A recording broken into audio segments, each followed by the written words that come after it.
Picture this. The power grid fails. It's not a flicker, it's a hard down. Outside, the temperature is plummeting. Inside, your home, your sanctuary is rapidly turning into a dangerous, freezing trap. That biting cold isn't just an inconvenience, it's a silent killer. Most people will sit there, wrapped in a blanket, waiting for someone else to fix it. They're wrong, dead wrong.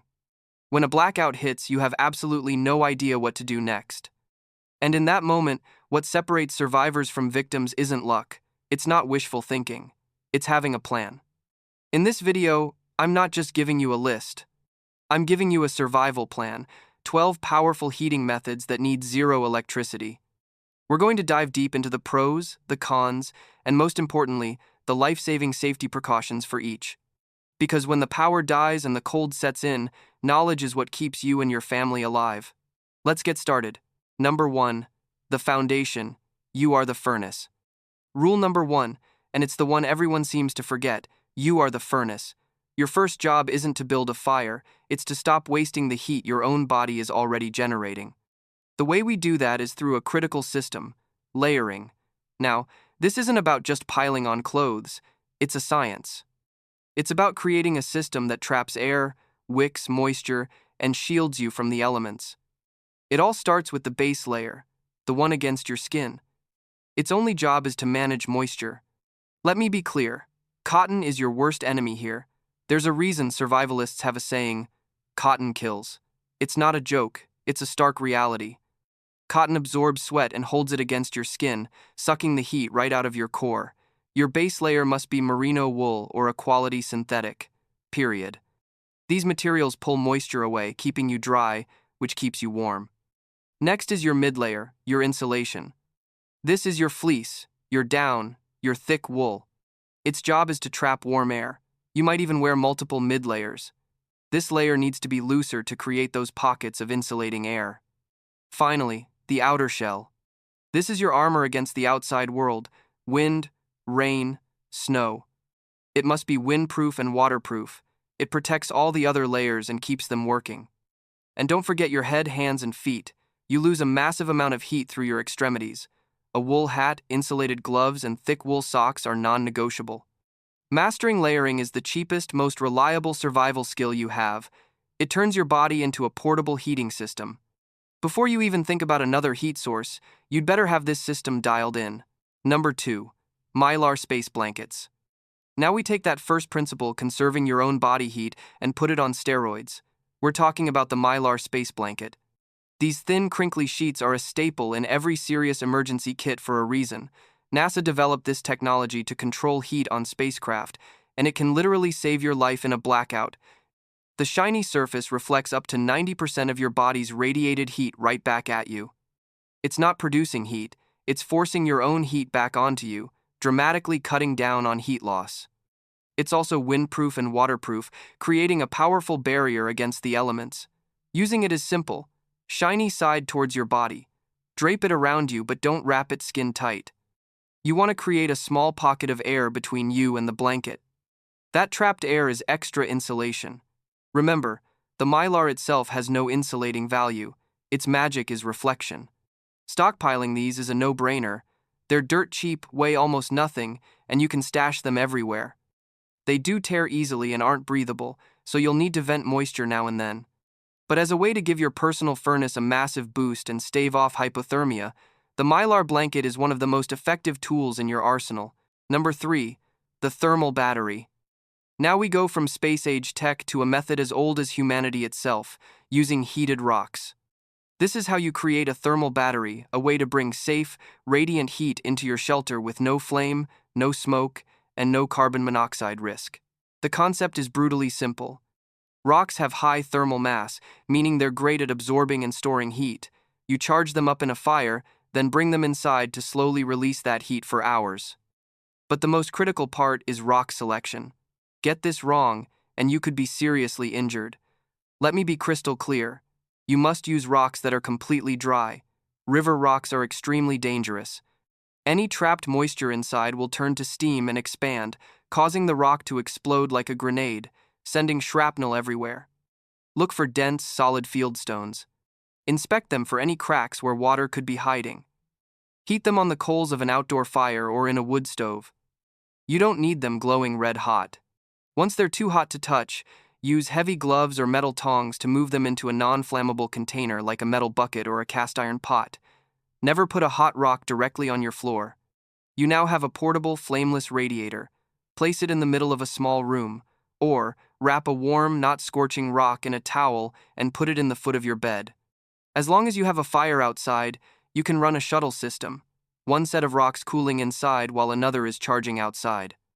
It's free, it's silent, and once inside, it's one of the safest off-grid heating methods there is. Number 4. Candle heaters. You've seen these all over the internet, right? The terracotta pot heater. People make wild claims about it being a source of free heat. Let's cut through the hype and get to the brutal reality. Here's the physics. A candle flame's heat mostly just rises to the ceiling. The pot heater's job is to capture that rising heat and turn it into radiant heat. You invert a terracotta pot over a few tea lights, and the pot absorbs the heat, getting extremely hot. It then radiates that heat outwards, like a tiny space heater. So, does it produce more heat? No. The laws of thermodynamics are absolute. 4 candles produce 4 candles worth of heat. What the device does is change how that heat is delivered. It converts less useful convective heat into more effective radiant heat that you can actually feel. Now for the critical part, safety. You are using an open flame indoors. This demands your absolute respect. First, never ever leave one of these unattended, especially when you sleep. Second, the pot gets incredibly hot and will cause severe burns. Keep it away from kids, pets, and anything flammable. Third, ventilation is non-negotiable. Any flame consumes oxygen and creates carbon monoxide. In a sealed room, that CO can kill you. Crack a window. And a battery-operated carbon monoxide detector in the same room is an absolute must-have. This device will not heat your house. It won't even heat a large room. But for a small, enclosed space, or if you're sitting right next to it, it provides a welcome bubble of warmth. It's a clever hack, but it demands you respect the fire that powers it. Number 5. Propane heaters. When you need to stop messing around and generate serious room-filling heat, you step up to portable propane heaters. These are one of the most effective solutions, and the Mr. Heater Buddy is the one most people recognize. They work by burning propane to heat a ceramic tile, which radiates intense infrared heat. They're powerful enough to heat a few hundred square feet, but this convenience comes with a huge responsibility. Burning propane indoors consumes oxygen and produces carbon monoxide. This makes the safety features on these devices absolutely critical. Any heater you use indoors must have 2 key systems. The first is an oxygen depletion sensor, ODS. It monitors the oxygen in the room. If it drops to an unsafe level, the heater shuts off. This is your primary defense against asphyxiation. The second is a tip-over switch. If the heater gets knocked over, it cuts the gas and kills the flame. Never use a propane heater indoors unless it is explicitly rated for indoor use and has both of these features. Outdoor heaters will kill you indoors. Even with these protections, you must provide ventilation. The manual will tell you to crack a window. This is not a suggestion, it is a requirement for safe operation. And just like with any flame, a battery-powered CO detector in the room is non-negotiable. Your life depends on it. Number 6. Kerosene heaters. For generations, the go-to workhorse for non-electric heat was the kerosene heater. These things can kick out a tremendous amount of heat and are a trusted tool for emergency warmth.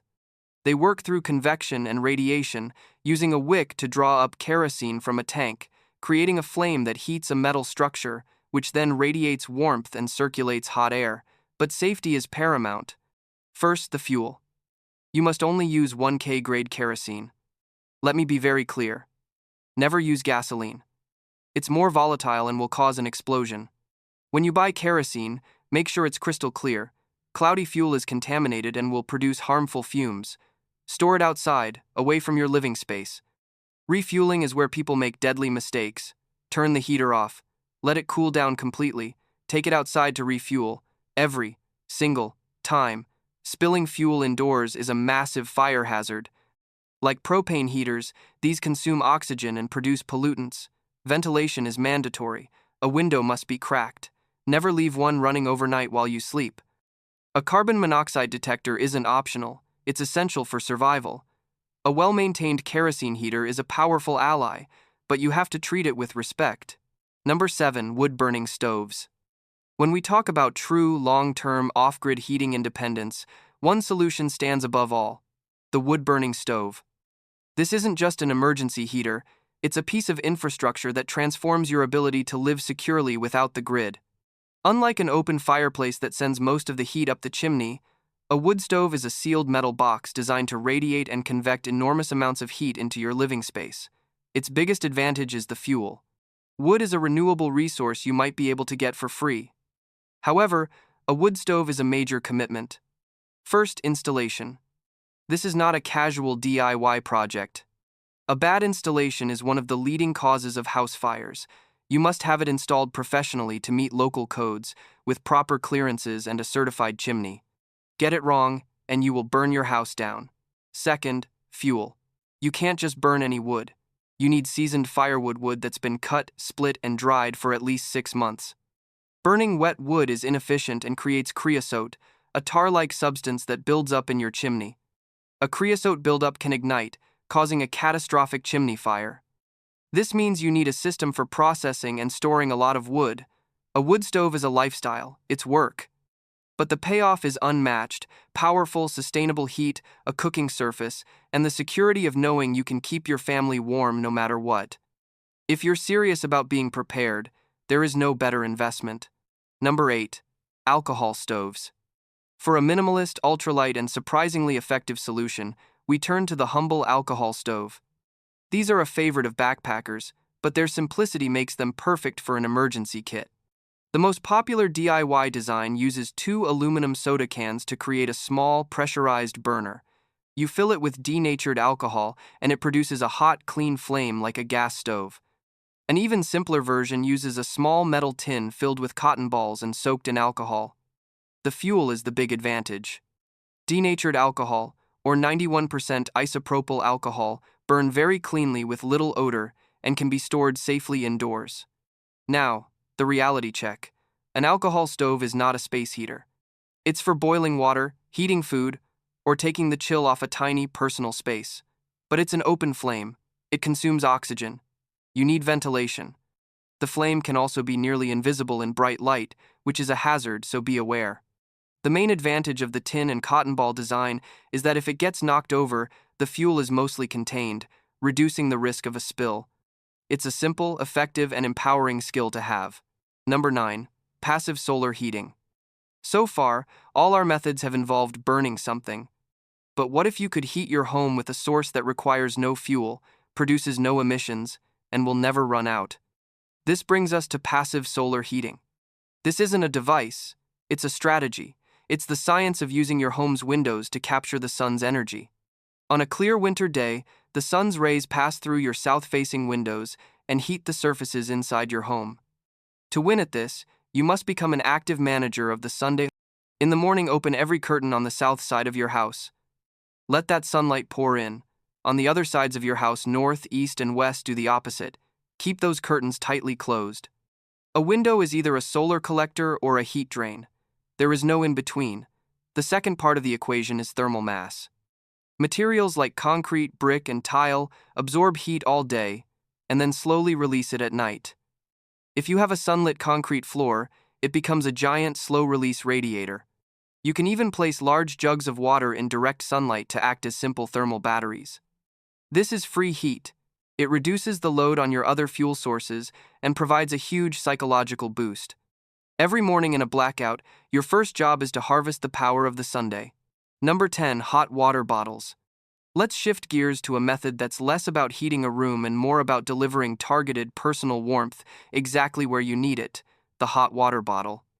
This simple device is an incredibly efficient way to transfer heat. Water holds a ton of thermal energy, and this bottle makes it portable. But there are safety rules. First, do not use boiling water. Water straight from a rolling boil can damage the bottle and dramatically increases the risk of a serious burn. Bring the water to a boil, then let it cool for a few minutes before you fill the bottle. Fill it only about 2/3 full, and squeeze the air out before you seal it. An overfilled bottle can burst. Finally, always use a cover or wrap it in a towel. Placing the bare rubber against your skin can cause burns, even if the water isn't boiling. The best use? A bed warmer. Put it under the covers 15 minutes before you get in. In a freezing room, it feels like pure luxury. Stockpiling a few of these is a wise and inexpensive prep. Number 11. Gas fireplaces. Many of you have a game-changing asset built right into your wall, and you might not even know you can use it when the power is out. A gas fireplace. Whether it works in a blackout depends on its ignition system. If your fireplace has a standing pilot light, a small, constant flame, it likely uses a thermopile that generates its own tiny bit of electricity from the pilot's heat. This type of system needs no outside power to run. The other type uses an electronic ignition. These will not work in an outage unless they have a battery backup. Your mission right now, after watching this video, is to figure out what you have. Find the owner's manual. Look for a battery pack. Know what kind of batteries it takes and have fresh ones ready. Don't wait for the blackout to discover your fireplace is a useless decoration. Even if the fan doesn't work, the fireplace will still produce a significant amount of radiant and convective heat. Do your homework now. This built-in heater could be your most valuable asset. Number 12. Bioethanol fireplaces. A newer and increasingly popular option is the bioethanol fireplace. These are ventless fireplaces that burn a clean, renewable alcohol fuel derived from plants. Because it produces no smoke or soot, it needs no chimney. This ventless design is their superpower. You can place them anywhere. You just pour the liquid fuel into the burner and light it. The result is a real dancing flame that provides heat and atmosphere.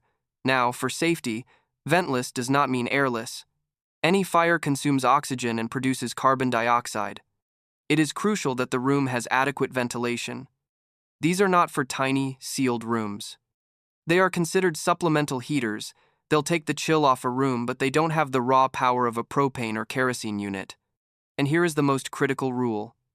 Never, ever pour fuel into a burner that is lit or still hot. The burner must be completely cool. Pouring fuel into a hot burner can cause a dangerous, explosive flare-up that can set you on fire. No shortcuts. All right, I've laid it all out. Now the ball is in your court. What's your plan? What are your go-to battle-tested methods for off-grid heat? Drop them in the comments below. The knowledge in this community is our greatest asset. Your comment could be the one that helps another family stay warm this winter. Don't just sit there. Participate. And if you're serious about not just surviving, but taking control when the world goes sideways, hit that subscribe button and turn on notifications. Because what's coming next, you don't want to miss. So there you have it, 12 different ways to generate heat when the electricity is gone. We've seen that the foundation of staying warm starts with you. We've explored ancient methods and modern tech. But the single most important thread connecting all of this is safety. Every method that involves a flame consumes oxygen and creates byproducts. Ventilation is not optional. A battery-operated carbon monoxide detector is not a nice-to-have. It is a mandatory, life-saving piece of equipment. Do not compromise on that. Preparing for a winter power outage isn't about fear, it's about empowerment. It's about taking calm, rational steps today so that you can face a crisis with confidence tomorrow. Your task now is to stop watching and start doing. Assess your situation. What resources do you have? What skills do you need to learn? Pick one or two of these methods and master them. Thank you for joining us today. Stay safe, stay warm, and stay prepared.